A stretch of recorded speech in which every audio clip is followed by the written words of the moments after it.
Kanchipuram Varamahalakshmi Silks, the Grand Banarasi Mela. First time ever in Hyderabad starting from November 1st.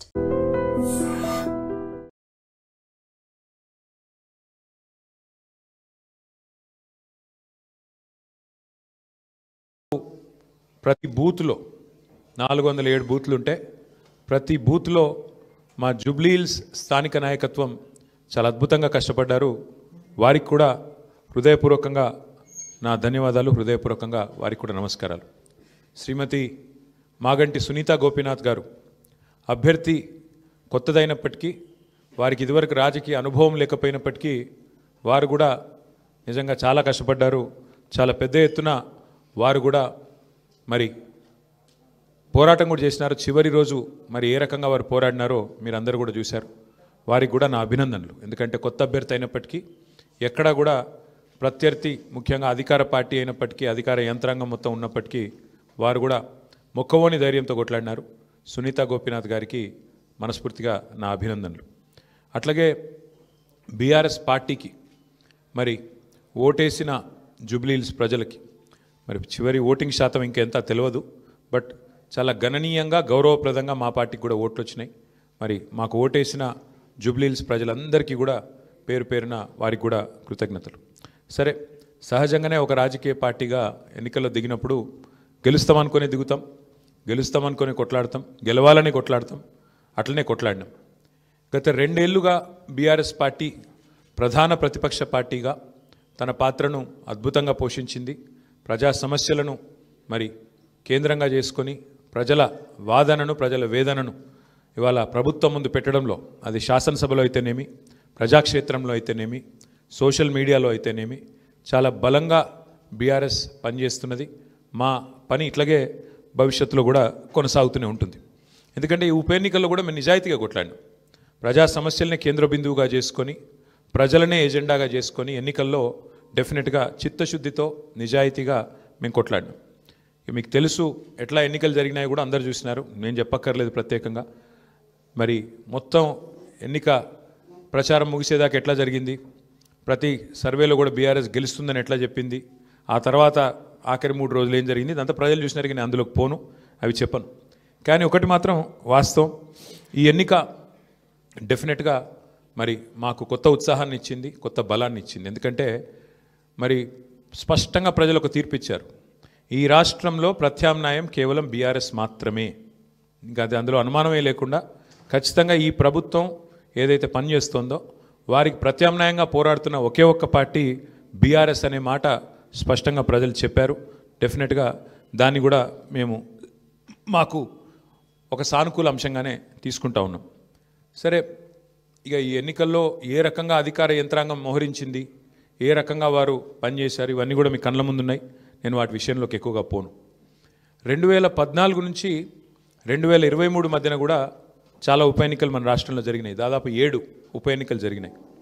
ఈ 7 ఉప ఎన్నికలు పాలేరు కానీ, నారాయణ ఖేడ్ కానీ, హుజూర్ నగర్ కానీ, దుబ్బాక కానీ, నాగార్జున సాగర్ కానీ, హుజూరాబాద్ కానీ, మునుగోడు కానీ, ఈ అన్ని ఉప ఎన్నికల్లో మీరు ఆ రోజు కనుక గమనించినట్టయితే అప్పటి ప్రతిపక్ష పార్టీ కాంగ్రెస్ పార్టీ, ప్రధాన ప్రతిపక్ష పార్టీ, ఒక్క ఉప ఎన్నికల్లో కూడా గెలవలేదు. 7 ఉప ఎన్నికల్లో మేము దాదాపు అన్ని గెలిచాం. దాదాపు 5 గెలిచాం, ఒక 2 ఓడిపోయాం. అంతే తప్ప మరి ప్రతిపక్షంలో ఉన్న కాంగ్రెస్ పార్టీ ఆనాడు ఒక్క ఉప ఎన్నికల్లో గెలవకపోయినా చివరికి మళ్ళీ 2023 సార్వత్రిక ఎన్నికల్లో వారు విజయం సాధించారు, గవర్నమెంట్ కూడా ఫామ్ చేశారు. అట్లాగే మధ్యలో జిహెచ్ఎంసీ ఎన్నికలు వస్తే కూడా, గ్రేటర్ హైదరాబాద్ కార్పొరేషన్ ఎన్నికల్లో కూడా మరి ప్రతిపక్షంలో ఉన్న కాంగ్రెస్ పార్టీకి ఆనాడు కేవలం 1-2 కార్పొరేటర్ సీట్లు వచ్చిన విషయం కూడా ఒక్కసారి గమనంలోకి తీసుకోవాలని చెప్పి కూడా నేను కోరుతా ఉన్నా. అట్లాగే ఈ ఎన్నికల్లో ముఖ్యంగా ప్రజల తరపున వాదన బలంగా వినిపించగలిగాం. ఎన్నికల ఎజెండాను ఖచ్చితంగా నిర్దిష్టంగా బలంగా ప్రతిపక్షంగా మేమే సెట్ చేయగలిగాం. ప్రజా సమస్యలను ప్రధానంగా 6 గ్యారంటీల అమలులో ప్రభుత్వ వైఫల్యాన్ని బలంగా ప్రజల్లోకి తీసుకొని పోయాం. 6 గ్యారంటీల విషయంలో ప్రభుత్వం చేసిన మోసాన్ని తీసుకొని పోయాం. హామీల ఎగవేతను బాకీ కార్డుల రూపంలో ప్రధాన చర్చగా చేయగలిగాము. ఇది బీఆర్ఎస్ సాధించిన విజయంగా మేము భావిస్తూ ఉన్నాం. అట్లాగే మేము అనవసరపు అంశాల జోలికి పోలేదు. కులము, మతము వీటి పేరు మీద డైవర్షన్ రాజకీయాలు చేయలేదు. బూతులు అసలు మాట్లాడలేదు. ఆఖరికి ప్రభుత్వంలో ఉన్నవాళ్ళు ఫ్రస్ట్రేట్ అయిపోయి బూతులు మాట్లాడినా మేము మాత్రం బూతులు మాట్లాడలేదు, కేవలం ప్రజా సమస్యల గురించే మాట్లాడాం. చాలా హుందాగా ఈ ఎన్నికల్లో కొట్లాడినామని చెప్పి నేను అనుకుంటా ఉన్నా. అట్లాగే జనాలకు అవసరమైన పాయింట్లు, ప్రజలకు అవసరమైన పాయింట్లను మాత్రమే చర్చకు పెట్టాం. కాంగ్రెస్ బీజేపీ ఎన్ని రకాలుగా మమ్మల్ని కవ్వించే ప్రయత్నం చేసినా సంయమనం కూడా పాటించాం.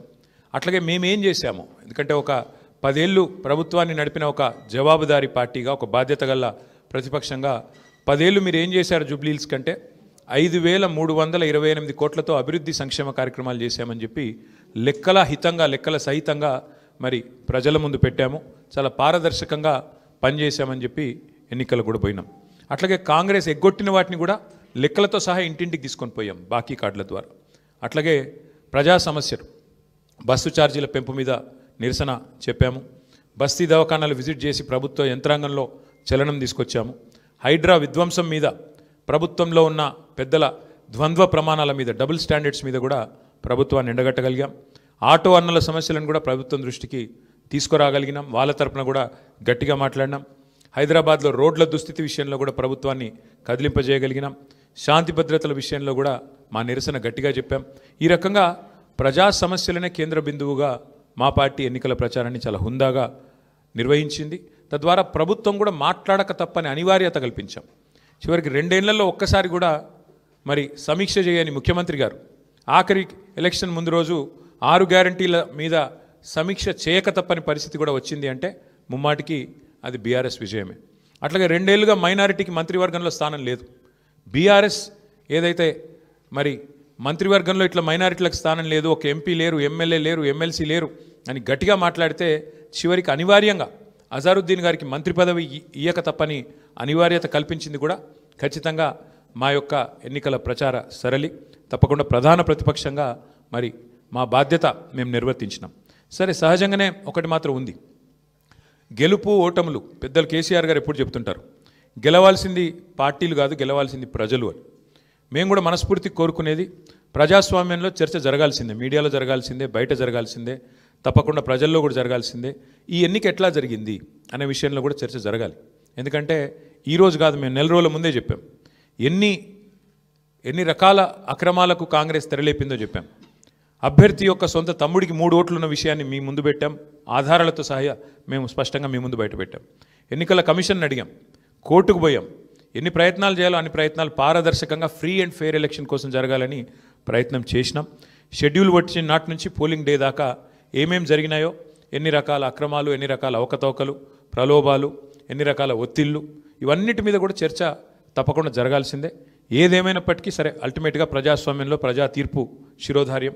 తప్పకుండా మరి ఇవాళ మేము కూడా ఓట్లేసిన ప్రజలకు ధన్యవాదాలు చెప్తున్నాం.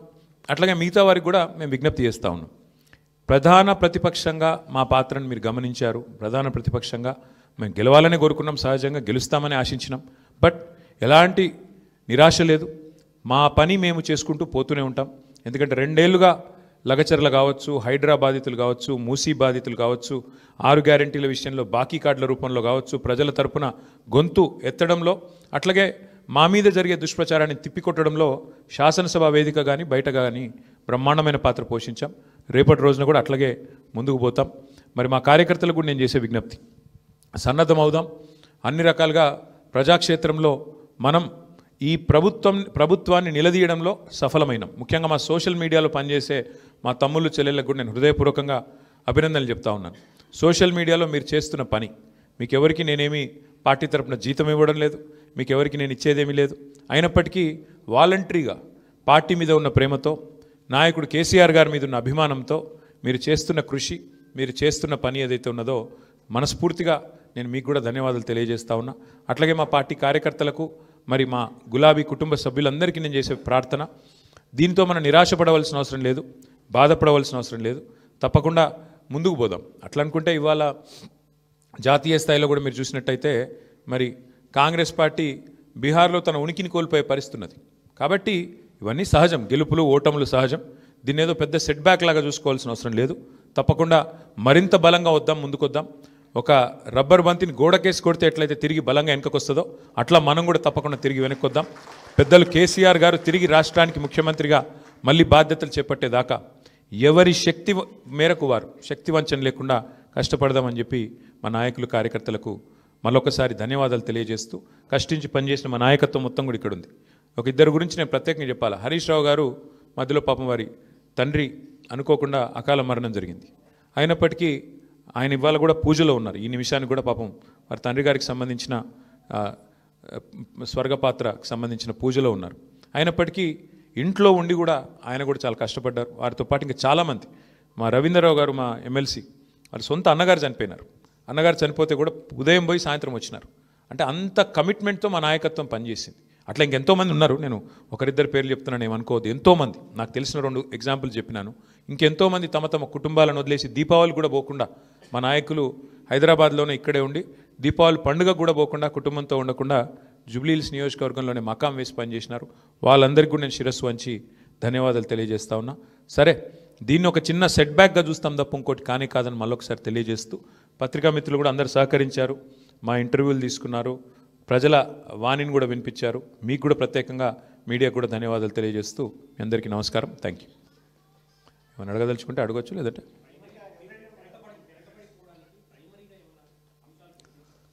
అంటే ఇప్పుడు ఇట్ ఇస్ టూ ఎర్లీ. ఒకటి మేము కూడా కూర్చుంటాం పార్టీగా, ఎందుకంటే మొత్తం ఇంకా అన్ని డివిజన్లలో ఎన్ని బూత్లలో మాకు లీడ్ వచ్చింది, ఎక్కడ మైనస్ అయింది, ఇంకా మేము కూడా చూడలేదు. బ్రాడ్గా ఓవరాల్ నెంబర్ తెలుసు బ్రదర్, మిగతా విషయాలు తెలియదు.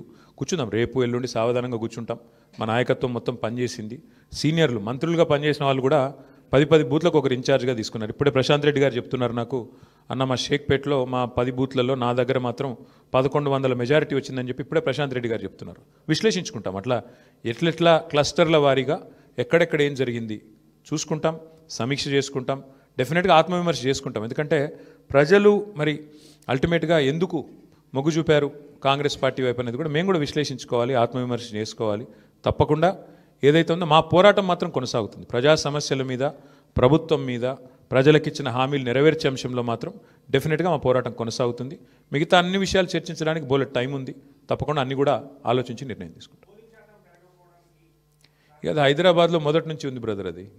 కాకపోతే ఒక్కటి మాత్రం మా వాళ్ళు నాయకులందరూ చెప్తుంది ఏంటంటే, దాదాపుగా మనం ఇప్పుడు 48.4% మీద ఓటింగ్ అయిందని చెప్తున్నారు. కానీ వాస్తవంగా చూస్తే 70% ఓటింగ్గా చూసుకోవాలి. ఎందుకంటే చాలా ఓట్లు షిఫ్ట్ అయిన ఓట్లు ఉన్నాయి. కొన్ని అసలు ఓటర్లు పేరుకు లిస్టులో ఉన్నా అక్కడ ఓటర్లు లేరు.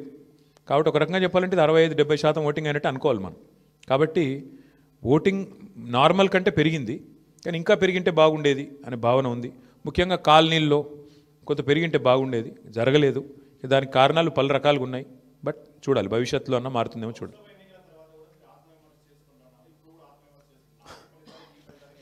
చాలా తేడా ఉంది కదా బ్రదర్. ఇప్పుడు స్పష్టంగా ఈ ఎన్నికలతో ఏం తెలిపోయింది, ఈ రాష్ట్రంలో, తెలంగాణ రాష్ట్రంలో కాంగ్రెస్ ప్రభుత్వానికి, కాంగ్రెస్ పార్టీకి ఒకే ఒక్క ప్రత్యామ్నాయం బీఆర్ఎస్ అని ప్రజలు తేల్చి నిర్ద్వందంగా తీర్పిచ్చారు. దాదాపు నాకున్న అవగాహన మేరకు మాకు 38-39% ఓటు వచ్చినట్టుంది. ఇప్పుడు కూడా ఇంకా ఫైనల్ అయినట్లేదు. 38 వచ్చిందా 39 వచ్చిందా చూడాలి. డెఫినెట్గా మరి మంచి ఓటింగ్ శాతం మాకు వచ్చింది. నేనేమంటానంటే, మరి సింగిల్ డిజిట్లో ఉండిపోయి డిపాజిట్ కోల్పోయింది కదా ఇవాళ ఇంకో పార్టీ. ఇప్పుడు మేము ఓటమి పాలయ్యి ఇంత గట్టి పోటీనిచ్చి అధికార పార్టీ ఇన్ని రకాల ప్రలోభాలు పెట్టినా, ఇన్ని రకాలుగా ఒత్తిళ్లు తెచ్చినా, ఎన్ని రకాల కార్యక్రమాలు చేసినా గట్టిగా నిలదొక్కుని బ్రహ్మాండమైన పోటీనిచ్చాం. అట్లాగే మీరు చూస్తే ఉప ఎన్నికల్లో గతంలో ప్రతి ఉప ఎన్నిక మేము ప్రభుత్వంలో ఉన్నప్పుడు దాదాపుగా మేమే గెలిచాం, 1-2 మినహాయిస్తే. కాబట్టి ఇవన్నీ కూడా జరిగే వ్యవహారాలు. దీన్ని అంత ఇది చేయాల్సిన అవసరం లేదు. పార్లమెంట్ తర్వాత సమీక్ష చేసుకున్నాం. పార్లమెంట్ తర్వాత ఒక్కొక్క నియోజకవర్గం సమీక్ష చేసినాం ఏం జరిగింది అని. పార్లమెంట్ ఒక అసాధారణమైన పరిస్థితిలో జరిగింది. అప్పటికిప్పటికి వచ్చిన తేడా మీరు చూస్తే బీఆర్ఎస్ఏ ప్రత్యామ్నాయం, బీఆర్ఎస్ఏ ప్రధాన ప్రతిపక్షం అని ప్రజలు ఈ జూబ్లీహిల్స్ ఉప ఎన్నికతో స్పష్టమైన తీర్పిచ్చారు. సరే, సహజంగా గెలుస్తామని ఆశించాం, కొంత నిరుత్సాహపడతాం డెఫినెట్గా ఓటమి పాలైనప్పుడు, కానీ నిరాశ లేదు. అది నేను చెప్పేది. బ్రదర్, మేము ఎన్నికల కమిషన్ దగ్గర పోయాము, స్పష్టంగా వారి ముందు ఆధారాలతో సహా పెట్టాము. డబుల్ ఓట్లు ఎన్ని ఉన్నాయి, ఎంతమందికి ఎన్నెన్ని ఓట్లు ఉన్నాయి, చివరికి అభ్యర్థి, కాంగ్రెస్ అభ్యర్థి యొక్క సొంత తమ్ముడు, ఆయనకే 3 ఓట్లు ఉన్నాయన్నది కూడా ఆధారాలతో సహా ఇచ్చాము. ఇక మీరు అడగాల్సింది ప్రశ్న ఎలక్షన్ కమిషన్ని, మమ్మల్ని కాదు. ఎందుకంటే వాళ్ళు చేయాల్సిన పని వాళ్ళు చేయకపోతే మీరు మమ్మల్ని అడిగితే మేము ప్రధాన ప్రతిపక్షంగా పోటీ చేశాము, వ్యవస్థలో ఉన్న లోపాలు ఎత్తి చూపాము, జరుగుతున్న అన్యాయాల అరాచకాలు మా అభ్యర్థి, చివరికి దొంగ ఓట్లు వేస్తున్నారని మా అభ్యర్థి పోలింగ్ రోజు కూడా పోరాడారు. మీరు చూశారు, మీ కళ్ళ ముందు మొత్తం కాంగ్రెస్ వాళ్ళు గుంపులుగా వేల మంది ఒక దగ్గర చేరి దొంగ ఓట్లు వేస్తుంటే మా అభ్యర్థి పట్టించారు. మరి పోలీసు వాళ్ళు ఏం చేస్తున్నారు, ఎలక్షన్ కమిషన్ ఏం చేస్తున్నది, ఇవన్నీగా అందుకే అంటున్నా చర్చ జరగాల్సిందే. ఏ రకంగా అధికార యంత్రాంగం పనిచేసింది, ఏ రకంగా ఎలక్షన్ కమిషన్ పనిచేసింది, ఇవన్నీ మీ ముందున్నాయి. సరే ఇప్పుడు నేను ఓటమికి నేను సాకులు వెతకట్లేదు, నేను వాస్తవాలు మీ ముందు పెడుతున్నాను. ఎలక్షన్ ముందు పెట్టాను, ఎలక్షన్ తర్వాత చెప్తున్నాను. ఏదేమైనప్పటికీ మేము మాత్రం డెఫినెట్గా ప్రజల్లో ఉంటాము, ప్రజలతోనే ఉంటాము. ప్రజాక్షేత్రంలో ప్రజల సమస్యలే ప్రధాన ఇతివృత్తంగా ముందుకు పోతాం. ప్రజల కోసం పోరాడుతూనే ఉంటాం, ముందుకు పోతూనే ఉంటాం. Thank you. మరి ఇప్పుడు అల్టిమేట్గా ఎలక్షన్ ఫలితం వచ్చిన తర్వాత ఏం జరగబోతుంది, రేపు ఏమేం జరగబోతుంది, ఇంకా 3 ఏళ్ళు ప్రభుత్వం ఉంటుంది అంటున్నారు. సో మరి ఆ 3 ఏళ్ళు ఏం జరగబోతుంది చూద్దాం. ఎందుకంటే అల్టిమేట్గా ఈ ప్రభుత్వం తన వైఖరి ఏమైనా మార్చుకుంటుందా, మార్చుకోదా, మళ్ళీ శని ఆదివారాలు పేదల కొంపలు కూలగొట్టే పని చేస్తూనే ఉంటుందా చూస్తాం. మేము చూస్తాం, మీరు చూస్తారు. ప్రధాన ప్రతిపక్షంగా మా పాత్ర మాత్రం మేము బలంగా పోషిస్తాం. ప్రజల్లో మాత్రం ఎక్కడా తగ్గకుండా ప్రజల తరపున మాట్లాడుతూనే ఉంటాం. ఈ విషయంలో మమ్మల్ని ఏ రకమైన వారు ప్రయత్నాలు చేసినా మా గొంతు మాత్రం నొక్కలేరు, ఇది మాత్రం పక్కా. ఇప్పుడు మీరు చూస్తే పశ్చిమ బెంగాల్లో బీజేపీ నుంచి పోయి ఆయన ఎమ్మెల్యే గారు ముకుల్ రాయ్ అని తృణమూల్ కాంగ్రెస్లో చేరారు. హైకోర్టే కొట్టేసింది, ఆయన డిస్క్వాలిఫై చేసింది. మరి పశ్చిమ బెంగాల్లో జరిగింది ఇక్కడ కూడా జరుగుతుందని మేము కూడా ఆశిస్తున్నాం. ఎందుకంటే న్యాయమే కదా. యాంటీ డిఫెక్షన్లా దేశమంతా ఒకటే ఉంది, బెంగాల్కు వేరే లేదు, తెలంగాణకు ఇంకోటి లేదు. కాబట్టి మేము కూడా ఆశిస్తుంది ఏంటంటే ఇక్కడ కూడా 10 ఉప ఎన్నికలు జరుగుతాయని ఆశిస్తున్నాము. అయితే ఇక్కడ గమ్మత్ ఏంటంటే ఒక్క ఉప ఎన్నికకే మరి ఇంత అపసోపాలు పడ్డారు కాంగ్రెస్ వాళ్ళు. మరి 10 ఉప ఎన్నికలు వస్తే వాళ్ళకి ముచ్చెమటలు బట్టి మరి రాహుల్ గాంధీని, ఇంకా ఇందిరాగాంధీని, ఇక సోనియా గాంధీని అందరినీ దించుతారేమో చూడాలి. కాబట్టి మేమైతే ధైర్యంగా లోకల్ బాడీ ఎలక్షన్ వచ్చినా ఉప ఎన్నిక వచ్చినా అన్నీ ఎదుర్కొంటాం. మాకు కొత్త ఏం కాదు ఇది. 2001 నుంచి కొట్లాడుతూనే ఉన్నాం, భవిష్యత్తులో కూడా కొట్లాడతాం. మాకు ఎన్నికలేం కొట్లాడడం కొత్త కాదు, గెలుపులు ఓటములు అన్నీ చూసాం మేము. ఆ స్థితప్రజ్ఞత మాకుంది. మరి కాంగ్రెస్ వాళ్ళు ఒక్క దెబ్బకే ఒక్క ఉప ఎన్నికకే ముఖ్యమంత్రి కాలికి బల్బం కట్టుకొని వెంకటగిరి బస్తీలలో కూడా తిరిగిండు. మరి 10 ఉప ఎన్నికలు వస్తే మరి ఏం చేస్తారో చూడాలి. Thank you. అవును, ఎవరన్నారు? నీకు పేపర్ లీక్ అయిందా? నేనేమంటా, వస్తే కొట్లాడతాం, ఏమున్నది బ్రదర్ అలా. ఇప్పుడు అల్టిమేట్గా కంటోన్మెంట్ ఉప ఎన్నిక ఒక అసాధారణమైన పరిస్థితిలో జరిగింది. అందులో మాకు 3వ స్థానం వచ్చింది. ఈరోజు మరి ఈ ఎన్నికల్లో మేము గౌరవప్రదంగా మాకు దాదాపు 38-39% ఓటింగ్ వచ్చింది. 38-39% ఓటింగ్ అంటే కూడా తక్కువేం కాదు ప్రతిపక్షంలో. సరే, సహజంగా పోటీ చేసినప్పుడు గెలుస్తామనే కొట్లాడతాం, గెలవమని ఎందుకు అనుకుంటాం? సరే, జరిగింది ఏందో మీరు చూసిండ్రు కదా. ఇప్పుడు మీ మీడియాలో చూపెట్టిరు, నేను చెప్పుడు కాదు కదా. ఎన్నికల రోజు ఎట్లా విచ్చలవిడిగా ఏమేం చేసిరో మీరు చూసిండ్రు. ఎన్నికల కమిషన్ ఎంత అట్రఫ్లాప్ అయిందో మీరు చూసిండ్రు. ప్రజాస్వామ్యాన్ని ఎట్లా అడ్డంగా తుంగలో దొక్కిరో మీరు చూసిండ్రు. కానీ ఇవేవి మా ఓటమి కారణమని నేను చెప్తలేను, ఇవన్నీ జరిగినాయని చెప్తున్నాను అంతే. ప్లస్ ఒక్కొక్కరికి ఎన్ని ఓట్లు రాయించిండ్రు అది కూడా చూసిండ్రు. కాబట్టి ఇన్ని ఉన్నాయి కాబట్టి నేనేమంటున్నా అంటే దీని మీద చర్చ జరగాలి, భవిష్యత్తులోనే చర్చ జరగాలి. ఏదేమైనప్పటికీ we are thankful to the people of Jubilee Hills. We are certainly thankful to the people of Telangana for continuing to affirm their faith in the leadership of KCR Garu. We will fight on public issues, we will fight on all people's issues till such time as KCR Garu once again leads the state of Telangana, and we will continue to do our job as the principal opposition.